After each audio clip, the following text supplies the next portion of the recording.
Hey, this is Doug Stanhope. This is part 2 of the Alaska podcast with Doran and Billy and Matt Becker and other people that come and go.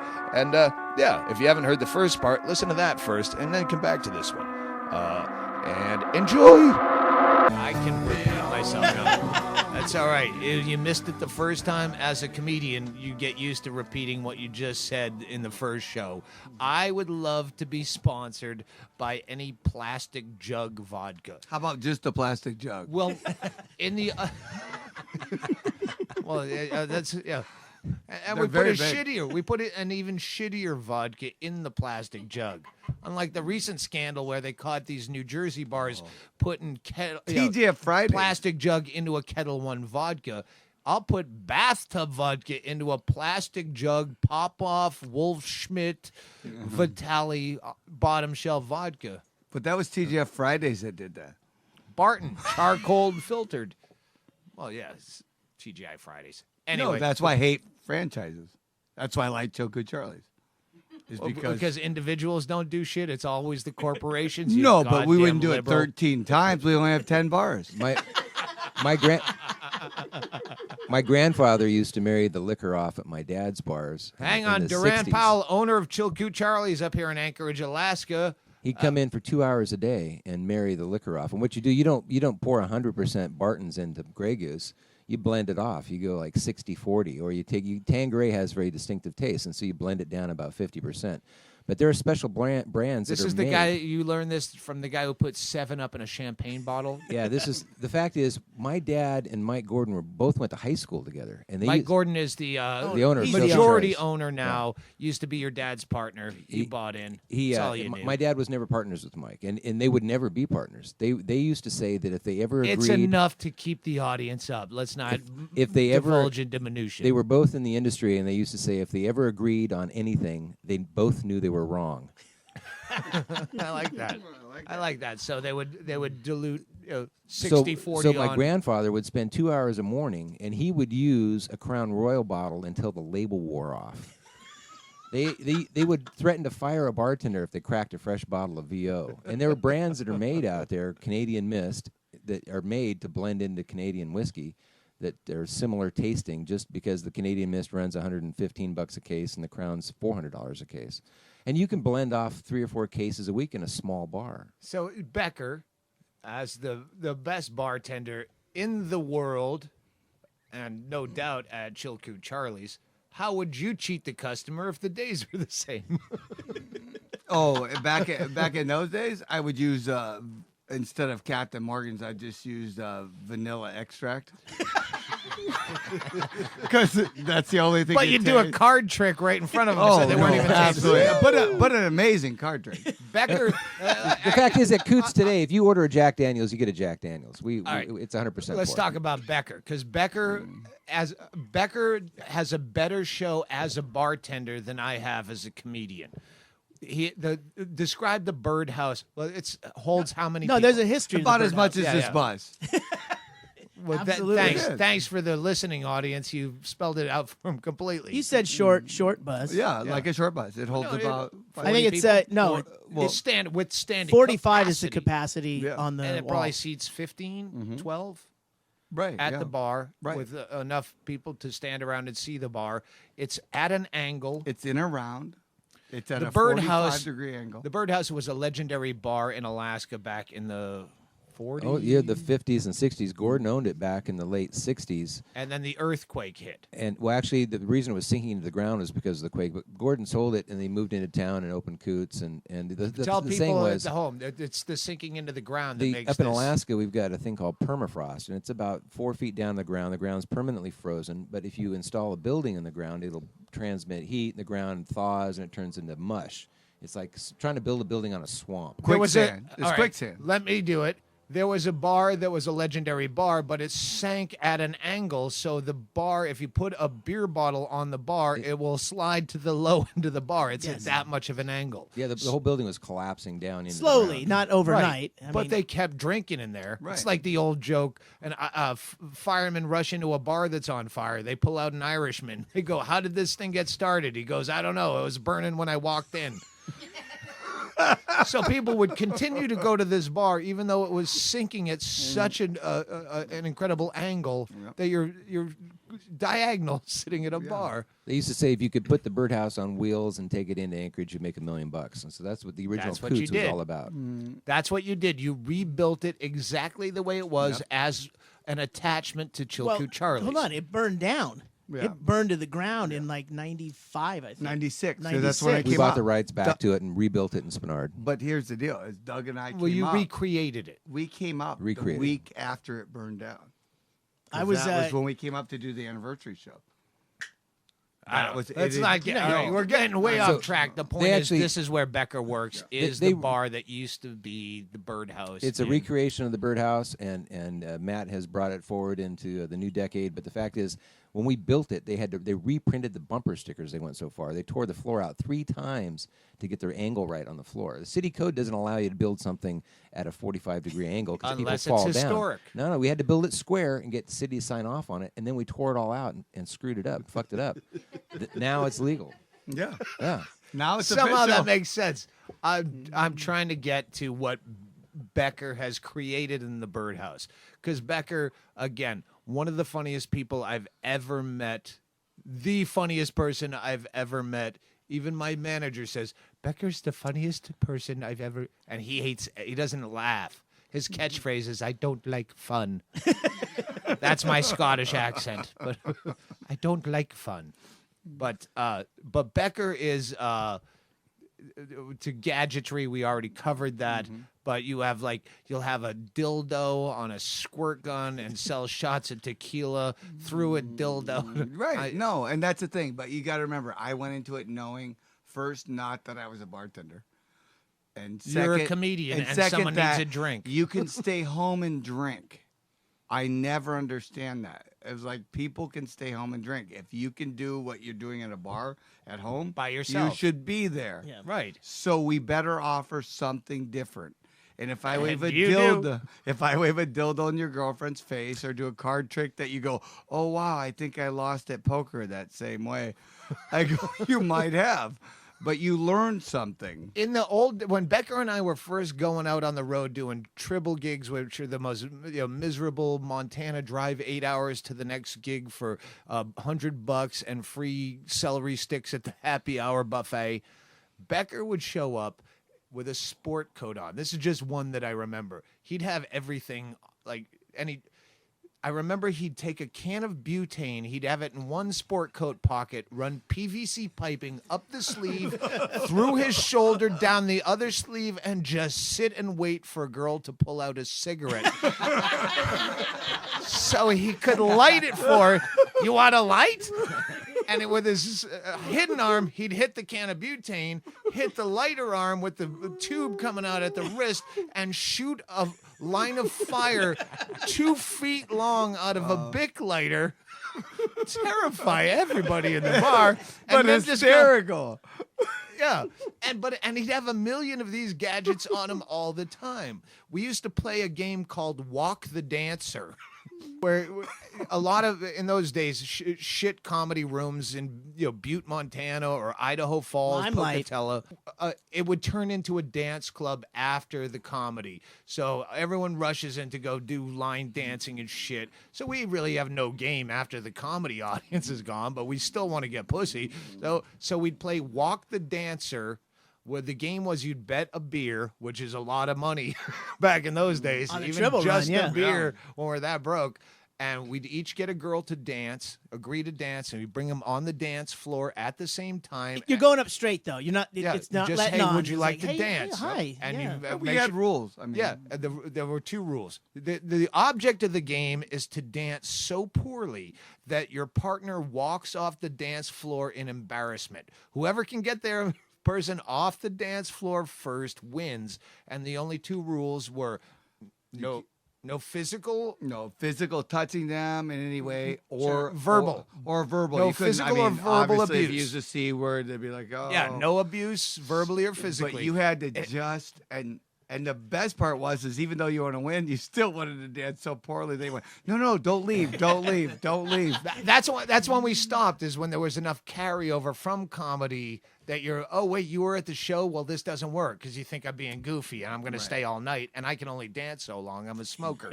But I remember Becker beat me once by flossing his teeth on the dance floor. With the jacket, I had butane and I had floss. And I'm like, how do you have floss on you? He's going through his pockets. There's a rubber glove. There's a stapler. There's a can of butane. There's dental floss. Like but there was some method to his madness. There was nothing random in there. There's something in there just in case.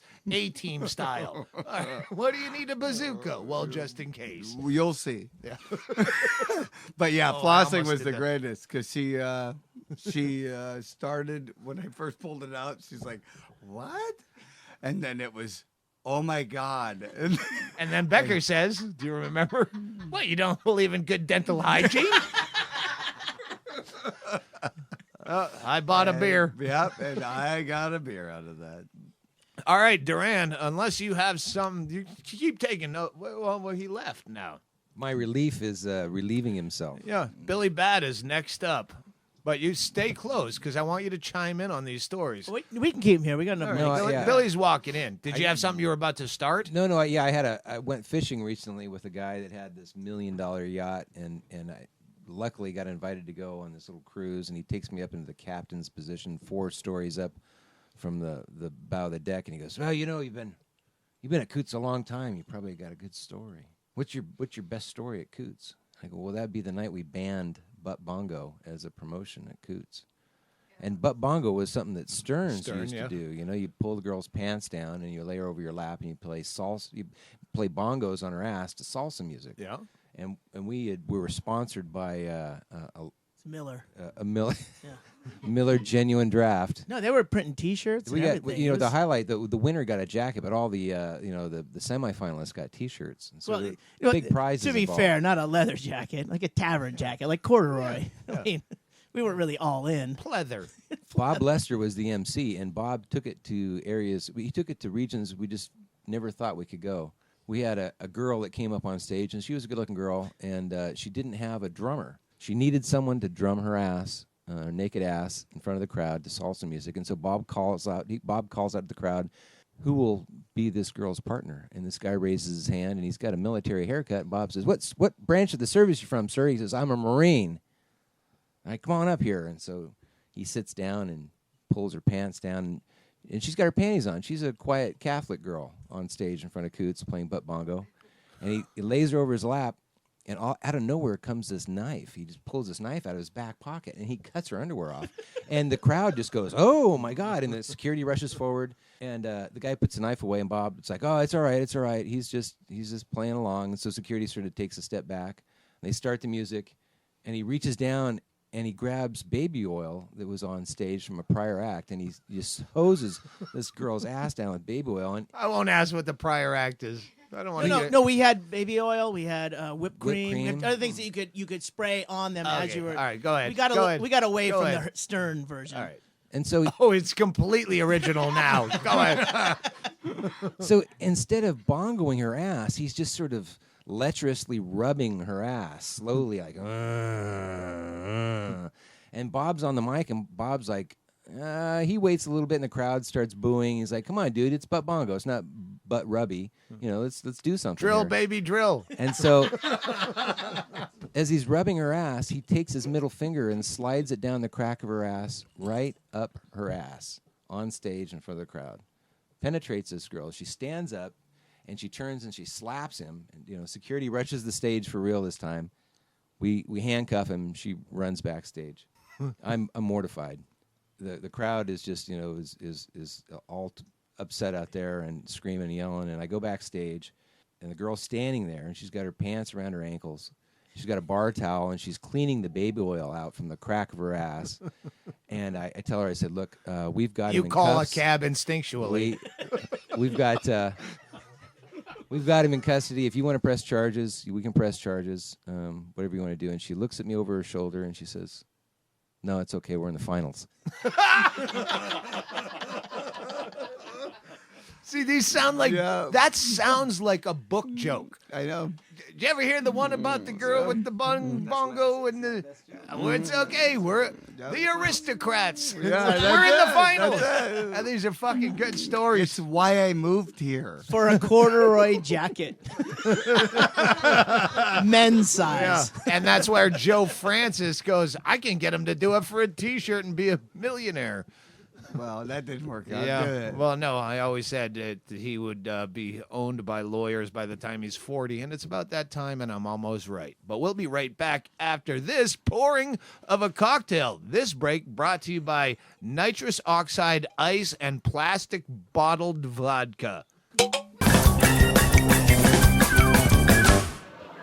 Hi, this is Doug Stanhope for the Alaska Tourism Board. If you're ever in Anchorage, go see Chilkoot Charlie's, the biggest bar in Anchorage, and the owner, Doran, has the longest balls in the world, and he wears Saks underpants. That's right, Saks underpants. I'm obsessed. Ladies love them. I can't even do a regular drop without a lady yelling, long balls, I love them, I'm from Anchorage. And long bald men wear Saks underpants. You're listening to the Doug Stanhope Podcast, broadcasting from Anchorage, Alaska, and Chilkoot Charlie's. All right, right now we're back from the Alaska podcast or possibly Alaska series. We have to sit back and sober check a lot of these things to make sure no one has been defamed, libeled, or divorced because of what we said when we were drinking. This is Doug Stanhope, and this is my podcast, 7 Drinks In. I'd use that as a title, except I'd have to change it because I'm such a snob about being factually correct. But if we were 12 drinks in, I go, I can't use 7 drinks in on a 12-drink podcast. I'd look like a liar. So, yeah, we're here in Alaska, the home of the best stories ever, which I could do an Alaska podcast series of just the shit that's happens it was 20 years almost, 18 years I've been coming up here, and they're always the most ridiculous, crazy stories. Even now, when I slept for 15 hours last night, a fitful 15-hour triple dose of Xanax sleep, still waking up going, I'm missing something. I'm missing something. I think I'm going to die if I stay awake. No, we But I'm made missing excuses something. for you because Colleen was playing last night, and I knew that there's no way this recording was going to take place unless you got 15 hours of straight sack time. There's absolutely possible that you would not be even recording right now. Yeah. And I didn't come up to do the show. I came up The podcast. to hang Clearly, on podcast. clearly. Yeah. So now we've already talked to Doran, the owner, even if that happens to be a later episode, because we have to introduce Alaska's most eligible bachelor. He was always known. He's got a gal now, but every other girl's just waiting for her to get AIDS or die or something, because you're still the Not in hottest. that order. Billy Bad is still the fucking baddest man in America. How do you get AIDS after you die? Well, there's Oh, there's No, it's there- possible. There's people with predilections, and let's not. Didn't you ever see that movie about Haiti where they raised the dead? What was that movie? Forget it. Pet Cemetery. It's kind of like that. Field of only- Dreams? Yeah. If you're a racist and you look at Haitians as subhumans, the theory would still be Philadelphia. the same. It's kind of like that too. But now we have who used to always be known as Alaska's most eligible bachelor, Billy Bad. When I did hallucinogens, which is most of my life, just sporadically now, but every time I tripped, there were 2 people that were the king and queen of every trip that I would try to high dial when I was in the depths of a hallucinogen.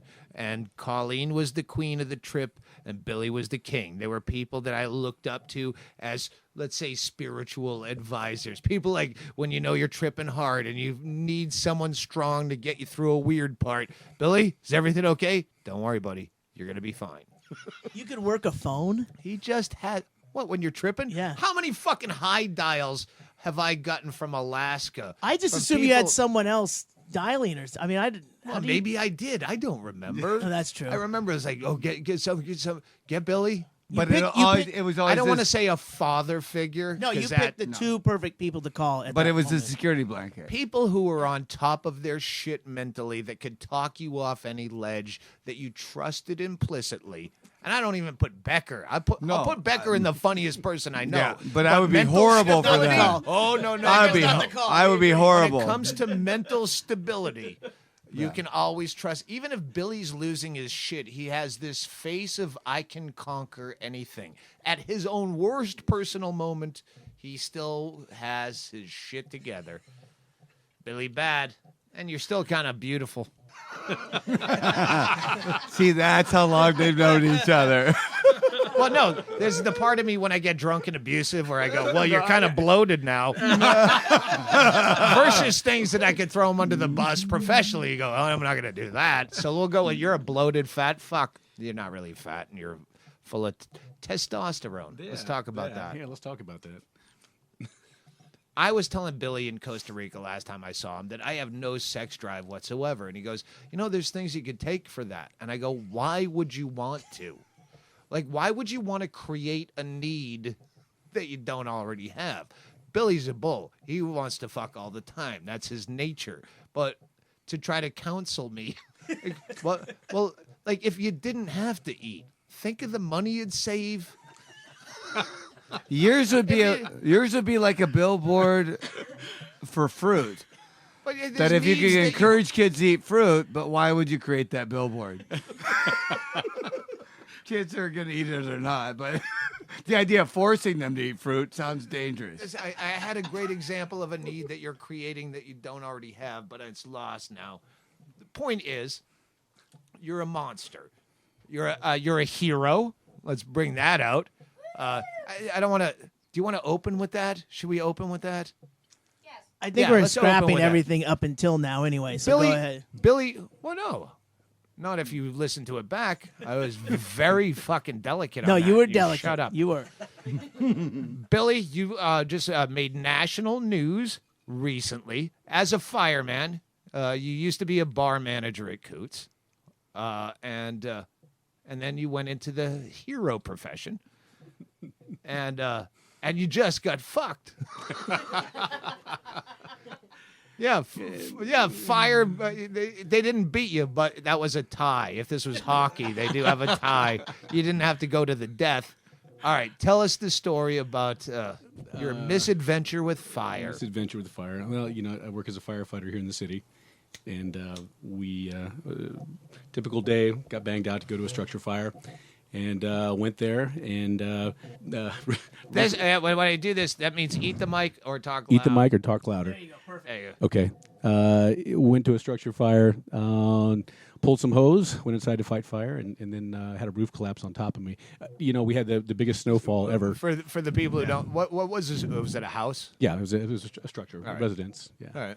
Yeah. So went inside. We had the largest snowfall we've had in 20 years here. And, Were there people in the place? No, it was empty at the time. Which, yeah. You didn't have to go double hero. Yeah. Just Not wanted totally just empty. wanted to put the fire Not totally out. empty. Yeah, There was one guy there was under one it. guy. One guy went in to make sure the light switches were off. Yeah. I was kind of wondering why everybody else stood outside while I went in. So I went in. I thought I had the fire out for the most part, and I did. And about that time, I heard a loud creaking sound and knew things were going to get bad. And then it collapsed on me. So The whole house. the roof, the roof. carport? Without, yeah, Well, that's pretty much the whole house. yeah. They said the investigator said there were. It's not like the second floor was still standing and the roof was right. on. That's the fucking The house. investigator said there were 6,000 to 9,000 pounds on top of me, and fortunately for me, they called in all the. Which the Billy I knew would go, I can bench that.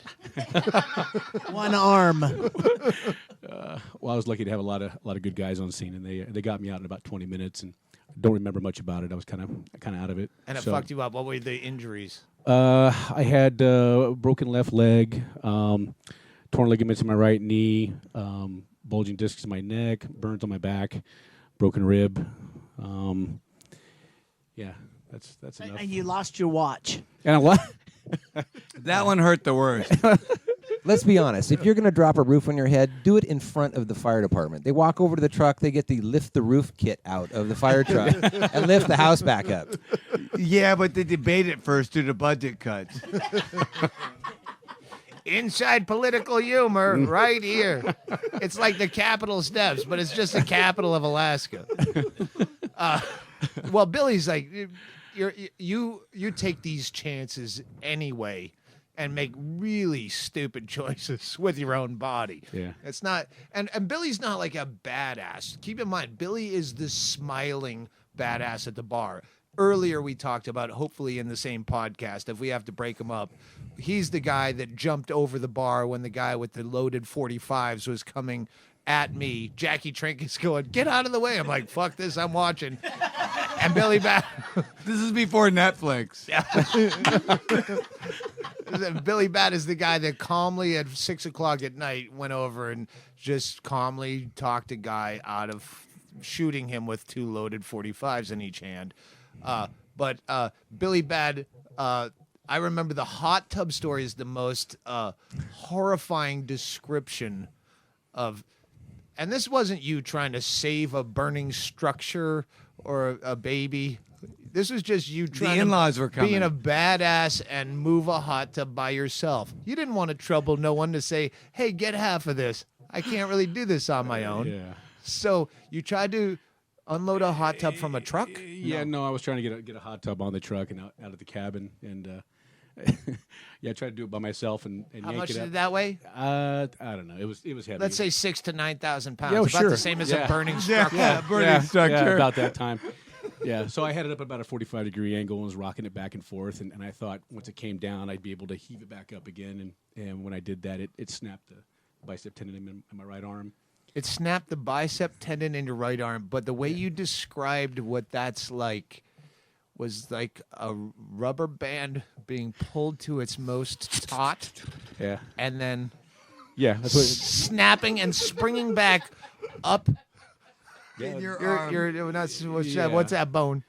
Not your femur, but your arm the femur. The humerus. Humerus. Yeah. Not so much. Not so much. Yeah. I think of it like a shade that you pull down all the way and you let go and it starts flapping. at the top. Yeah, like Greg, the old, no, Greg, the old swear to Venetian God, blinds. that's exactly what it was like too. It, Yeah. literally, I watched it coil up in my arm, and it was like zzz, He like this. watched it It was coil up in his arm. yeah. Then he lifted the hot tub into the truck with his feet. Somewhere from the back of the room in the audience of Billy's mind, someone goes, try lefty. And you're out of your cabin, so there's nothing. Yeah, I was it's in the I was, middle of nowhere. Well, it was our kid's birthday the coming weekend, and I was trying to get up there and get everything cleaned up, and I was out there by myself, and I was probably about a 12-pack in, and so I'm out there, and it's snapped, and my arm's turning purple, and so I started calling some friends to find out what the best course of action was going to be, because I wasn't driving anywhere, and I was a couple hours away from town, so. 12-pack is enough to cause it, but not enough to cure it. Well, did you call your friend like Stevie? No, this is sorry. This is just a perfect segue into my notes because there's another story where you probably had more than a 12-pack. Yeah. And our good friend Bart, who may or may not show up tonight, you guys are all getting shit-faced. Yeah. Correct any of the setup if it's too wrong, but you're all shit-faced, and you guys like to wrestle when you're drunk. So Stevie, another badass. You and Bart, who's not even a badass, but he'll get in there and spar. He's scrappy. So you end up dislocating his shoulder as far as you know. As far as we know, yeah. And ow, ow, ow. Yeah, well, we like to play this game when we got really tattered. Like when you were a kid, you lay on your It's back. called "There's no chicks here. Let's beat each other up rather than fuck." And you try to launch. You lay on your back, and then your buddy lays on the bottom of your feet, and you try to launch him in the air as high Thanks as they to can go. vaulted ceilings. Yeah. So we this is like 3 or 4 in the morning. We decided to do this with Bart, and we launched him up in the air, and he came down to this really awkward position, but he went really high, which was awesome. so when he landed, he let out this really weird kind of girly scream that I'd never heard before, and then he rolled over, and we thought he was kidding, and he was like, "Oh my God!" And then after we joked for a little bit, we realized he wasn't kidding. So Stevie, So that's how I got my jaw broke when I was 13. I would always fake pain because my big brother would beat me up, and he had me in a chokehold, and I passed out, and I went limp, and he goes, "Oh, you're faking it like you always do," and let me go on a cement floor. But I wasn't there to block the fall, so broke my jaw. So I do the Bart thing. I was the little guy. He did the Bart thing. He did the but Bart he was thing. not kidding this time. No, he wasn't kidding. And you know how Bart is. And when he started acting like that, we were like, yeah, whatever. But then you realize, wow, he's not playing around. So Stevie at the time, who was an active duty fireman, and I was a wannabe back then. But we decided, Stevie decided that, well, he's got a dislocated shoulder, so I've got this cool little nifty trick, and we'll try to pop it back into place. And so we laid Bart, who's squealing the whole time. We laid him up on the counter. Squeal for me, Bart. We laid him up on the counter in the kitchen, and I just want you talking into the head of the mic because Chaille's not here right now. I don't want to miss this because it's a great story. So Stevie calls friends of his who are in the medical profession, and he's talking to them about how should we handle this. We've got dislocated shoulder, and so they're telling him how to do this, and so we start yanking on Bart's shoulder, trying to pop it back into place, and he is squealing bloody murder the whole time, and we keep trying, and man, it's not getting any better at all. So eventually we got him to the hospital later that night, and did you have first of all, because you're drunk, did you have someone dump him out in front of the emergency room and peel out? No, we picked the soberest person at the party and had soberest. Soberest. Again, Alaska. No one's driving. We're not going to find a sober person. We'll go with soberest. It's Alaska. Yeah, soberest person, and then took him into the hospital, and the doctor came out later and told the person that had brought Bart in that Bart, yes, indeed had a dislocated shoulder, but he also had a broken humerus, which is the upper arm bone that we had been yanking on the whole time.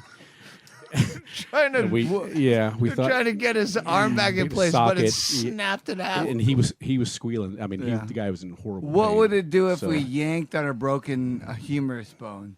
See, but that's the thing about Billy. Billy is such a cool-headed, smart, on top. He's whatever shit's going down, you assume Billy's on top of it. He's got your back. So if I would never look at Billy with a broken arm going, you might be wrong on this one. I'd go, wow, I guess a dislocated shoulder hurts worse than I thought because it feels like my bone's coming through my skin. But it's Billy, so I trust you implicitly. Yeah, I wouldn't even correct him if it was, it's moving right here, says Kimmy. Hey, it's moving right here. Don't question. I went to a doctor in L.A. where Becker and I used to live because I used to do a joke about how something about I'm afraid of passing my liver like a stillborn, where your liver hurts to the touch, and then it started happening where I thought, my liver really does hurt to the touch. Every now and again, I would get this pain, puffy. So I went to a doctor that I could afford, where I lived in a Russian area of West Hollywood, where they have all these like mom and pop doctors, and it's the one closest to me. So I go in and I go, something's fucked up with my liver. I remember the Russian lady doctor said, do you drink? Do you drink? And I said, yes. She goes, what do you drink? And I said, well, mostly beer. And she said, don't drink beer, drink vodka. Like, is this a doctor, really?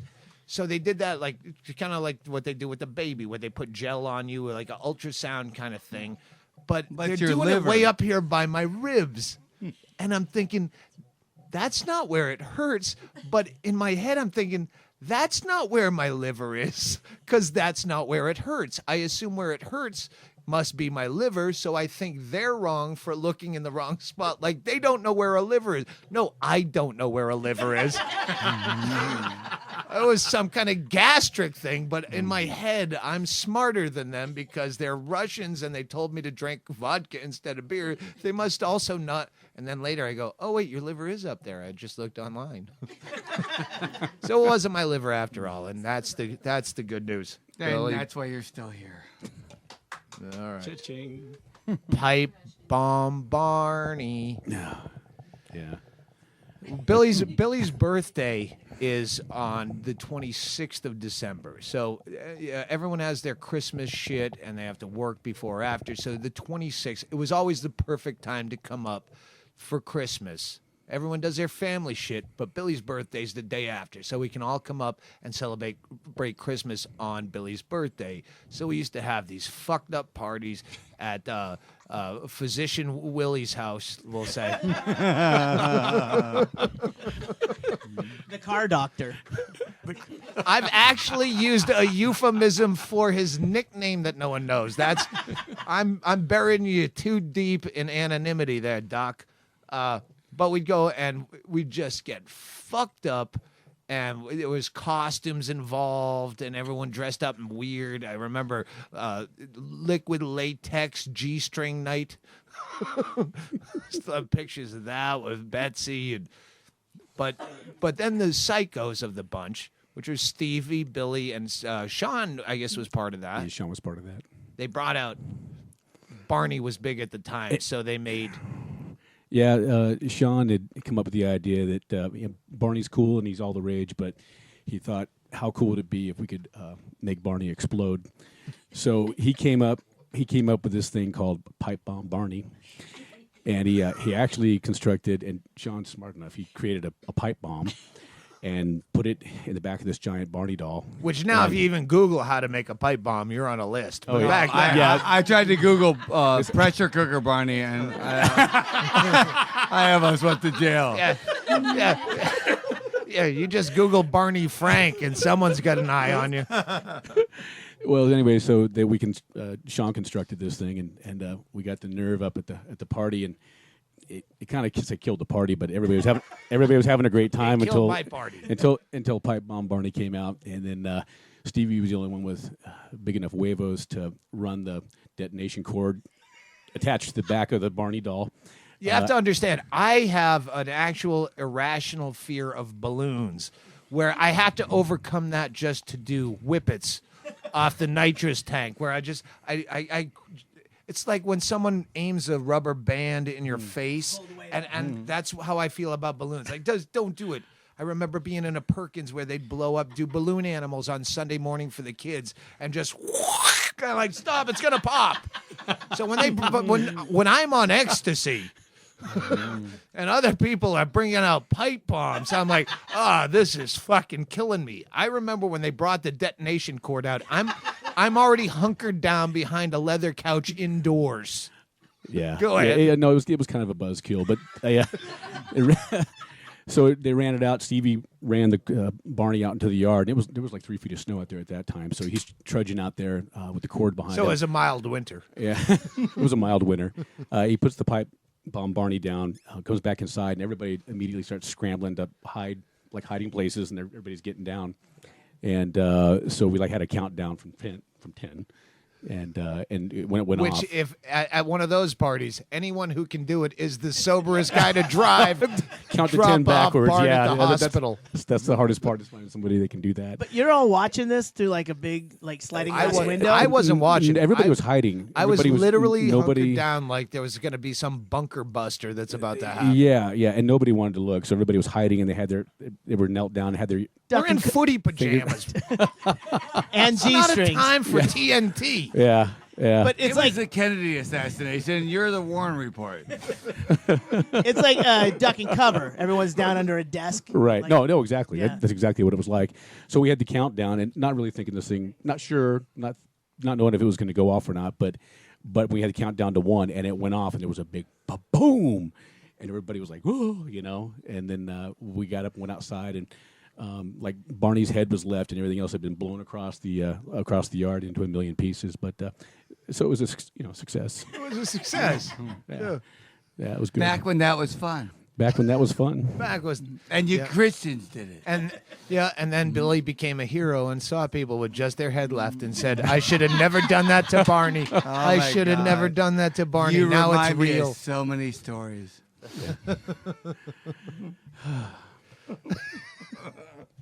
Billy, you are a hero. You risk your life for any cause. Tell us about your hair transplant that almost cost your life. You forgot to mention at the beginning that I'm probably one of the vainest guys on the planet too. But no. See, what does that read? The bullet point is vanity. it's on the notes. Awesome. Okay. I don't know if you wanted to talk about it. We can dump it if you don't. know, I don't care because I poke at myself all the time now. Well, it's about not it, like so. no one. No, I've told. Listen, I've told every guy at the fire department. Everybody knows about my hair. Joe Rogan is like going, yeah, I had a million Yeah, shots. yeah. I thought I have hair for a limited time only. Let me try to keep it. And now he has scars around his head like you Well, do. you remember that one time I came to LA and I That's had it the one done, where you and- almost died. Yeah, I got. That's why I thought it was important to talk about. I don't know this story. I think maybe I caught it at your place because that's where I slept. No, all my dirty stuff I did on the road. Home is clean as a You whistle. know shit where you eat. Come on. Did you have the bandhouse soap there? I can't remember the gal you were dating at the time. Betsy. No. No, it it was was the girl Renee. from the head of the, Renee. no, it was the girl from head of the class. It was Christine Hodge. Yes, Christine it was the girl from head of the class. Yeah, I remember. So, and she was awesome, and I came and hung out with you. After my surgery, my head. She was awesome to a point. She would never come up to Alaska for the Wiggy parties. Well, it was her loss. Yeah. No, it's a good thing she wasn't here. It would have killed the buzz. Yeah, pipe bomb Barney. She's actually calling 911 going, this is illegal. Like no, yeah. Before. Anyway, so you came down. You were going to get your hair. Yeah. I was going to get a hair transplant done, and I did. And so later that day, you and Christine came over to get me at the hotel to try to get me out of there just to go out and do something fun. And my head was kind of swelled up like a balloon, and I had this big oversized hat on trying to hide my large melon. Back then, we didn't have the prescience to call it Ghost of Christmas Future. But now it's just your whole head. Back then, just the top parts. No, you guys were great. You guys took me to a comedy show, and we had a few beers, and put me up for the night. Macy's parade.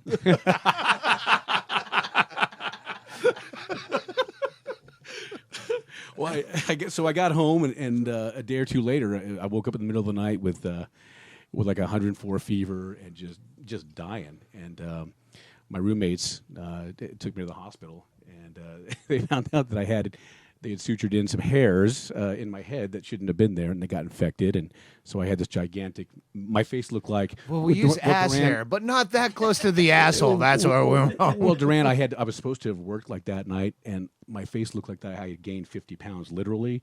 And Doran likes to say that it's the first time he's ever had anybody call in ugly. I couldn't go to work that night, so it was a nasty infection. And but yeah, you lesson were learned. close to. I don't know what the death. Well, There was some whatever the infection is If you'd called. had staph infection thrown in there. Yeah. but no, can you imagine though? Yeah, Can you flesh imagine- eating. No, the hilarity of dying from No. a hair transplant. You guys would have. It'd been. comedy no, forever. I always Saving- say I don't want to die ironically like that. I don't want to die from stepping on an AIDS needle on my way to get condoms. He was is the old joke. he was running into a burning house when he stopped to comb his hair and died. Yeah, I'm gonna look good on the front page of the paper after I save this baby. The unbreakable comb still survives. Billy's dead. I know it wasn't on your things to talk about, but it's something talk. something I remember. One of my best experiences with you was in Costa Rica when we decided to run with the bulls. Oh And you forgot. I've got a picture of you with your little matador, and we walked down that hardcore Costa Rican town. But I mean, Well, Costa Rica, they do running with the. It's not like Pamplona. They do it like those backwoods hammer up- racetrack yeah, right. where they just any asshole with a Vega and a Cessna engine can enter themselves in. they hammer up an arena You like run- with a few days, with 2x4s and nails. You And crawl anyone- through the fence with a beer. Yeah. I mean, this is not a Oh, thing yeah. where like anyone's segregated. Like, Well, no, hold on, anyone there's too can many get people in there. Yeah, anyone can get in. It's part running with the bulls, part bullfighting. So it's set up like bullfighting, but any drunken asshole in the world can just wander in and it's fine. They don't say no. They or want you to get whatever that gored. is in There's Spanish. no table where you sign a release. right. Yeah. There's basically two guys running around the entire bull ring that's No. constructed in a day. No, it's like And- 70 guys. But they're hammering nails back in that Yeah. have worked themselves out from the previous day's events. Oh yeah. Oh It yeah. is insane. Yeah, it's crazy. So, well, Doug and I went there with the girls, and we were half in the bag when we went there. And at one point, Doug was sitting next to me, and he goes, "Hey, so we're going to do this?" And I said, "Do what?" He goes, "We're going to go out there with those guys." And I'm like, "Oh, are you out of your mind, dude? I'm not going to run with the bulls." He goes, "Yeah, come on, but we can't tell the girls." So Doug and Well, I they'll stop you. They have sense. Yeah, exactly. Well, Fuck them. exactly. And we already stick out like a turd in a punch bowl because we're the only gringos in the whole crowd. And right? Doug is wearing. Well, And Doug's got his I had a Fisher Price sequined matador Fisher Price kind of vest yes. I found in a thrift store, and I like, this is perfect for Costa Rica in case we go to the Bulls. We did this the first time with Becker. I'll get to that story, but go ahead. we call it the Johnny Bravo jacket. It reminds me of like the Brady Bunch Johnny with Greg. Bravo. Yeah. But Exactly I what it think, I like, have that jacket. I realized. I think that was actually kind of thumbing the nose at the locals. I did because- get booed, if you don't Yes. remember, because they want an American to get gored. Yeah. But they take that whole bullfighting shit seriously. Oh, yeah. Where I Yeah. just think, I hope you all die because I'm on the side of the bull. So with me wearing a bullfighter jacket as a drunken American, I roundly booed for walking out there. No, we walked down the street in that town, and I was walking behind Doug, and all the locals were giving him the stink eye. But anyway, we're sitting there, and Doug tells the girls at one point, he goes, "Hey, we're gonna go to the bathroom. We'll be back in a minute." So that's the cue. So we get up and we go down behind the bleachers, and here's Doug and I like commando crawling under the bleachers to get to the ring. To the ring, and then so we crawl through there. And I remember Cheryl had told me at one point, she said, "We didn't know where you guys went," and then we looked up on and they actually had if you can believe it, had a jumbotron there. She said, we looked up, and there you guys were on the Jumbotron because everybody was booing. And so Doug and I go out there. And What's then hero in Spanish? well, no, Boo, I think it's boo. it's boo, and then to show their appreciation, they throw rotten fruit at you because Doug and I were out there, and fruit like rotten stuff started raining down on us. There and were I go, cups flying. I Oh remember that. man, yeah, no, they were throwing a lot of They lot eat of shit brown at us. bananas in Costa Rica. I'm not saying it was rotten. But I got to tell you, Doug and I were the only And ones. as a currency, I believe, too. Yeah. They were throwing money at us, and you just don't know the local custom. People were running from the bull, and they were running from you two. Well, I got to tell you, Doug and I, Rotten Doug and I, Carmen Mirandas. Doug, the local matadors, they were drunk, but I tell you, they were all hanging back and acting like they were going to run up and do something. But they hung way far back. Doug and I were the only ones stupid enough to running up behind the bull and slapping the bull on the ass, and then running around it, and the bull spinning around trying to catch us. And we were the only ones dumb enough to actually have some fun with it, and probably almost die. But Well, here's it, and this is what I would call the Joe Rogan effect. The first time I did that was with Becker. The first time we went to Costa Rica, it was not a big festival like the one you and I were at. Becker and I just happened to find this place, getting away from the chicks who I think stayed home. I think it was just you and me. Yeah, and Becky said anything but hookers. Okay. And we went, oh, Yeah. all right. So we saved that for another excursion. No, just kidding. We went and we just found this. We were just looking for a bar in town in Capos, and we happened on a bullfighting smaller affair, and I talked Becker into it the same way I talked you into it, only I was lead man with Becker. He's like, yeah. And he's like, okay, you go first. Just like the transvestite hooker. Okay, you go first. I'll be right there. And I go in there, and I'm drunk enough. I swear I'm a horse whisperer, and that bull just made eye contact like I could pet it. And yeah, it didn't come anywhere near us, fortunately, or maybe it did. No, it did. No. It came close enough. I ran like a pussy. But you also used to dive under the fence, which is how you die. Yeah. Because Okay. instead of going over the fence, because the bull Oh, yeah. will gore you on the ground. Yeah. I kept telling you. I low crawled under. That was my. They told me that's a rookie mistake. Rookie move. But when I did it with you, see, I've already done it with Becker, who was smart and hung like a pussy behind me. I'm point man. Well, now I have that bull had a huge dick, now just like the transvestite hooker. Now I have Joe Rogan syndrome, where Rogan's a badass. So if I go at Rogan and shit goes poorly, boo all you want, because he's going to fight first. I'm going to make him. He's a big guy. He's a hero. He can bench press 6,000 pounds of fire. I tell you, I've never been more. We got out of there, and I've never been more adrenalized and scared at the same time. Like the reality that we just did that and had a bull chasing us around, and we had a whole race of people booing us and throwing rotten fruit at us. I was like, the whole, it hit me. You know, it's all in how you dress. If I had just gone in there with one of those baseball caps with a beer holder on each side and straws going into my face, they'd be going, yay, because they know we're getting gored first. I go in there with bravado with a thrift store. Johnny Bravo jacket. Yeah, that's Well, you walk down the town like you own the place with your jacket, though, because I was walking behind you, and I was like, wow, that's Joe Rogan a huge Effect. set of nuts, I'm right man. behind just you. walked- No, I was behind you, and I was like, you were walking down like you owned the place. In my head, I go, I'm badass because Billy's here. If Billy goes, hey, I'm catching a cab, I would have changed into some kind of, You would have thrown that jacket on a roof, closest roof. I'm throwing on throwing a it on me. Misfits t-shirt,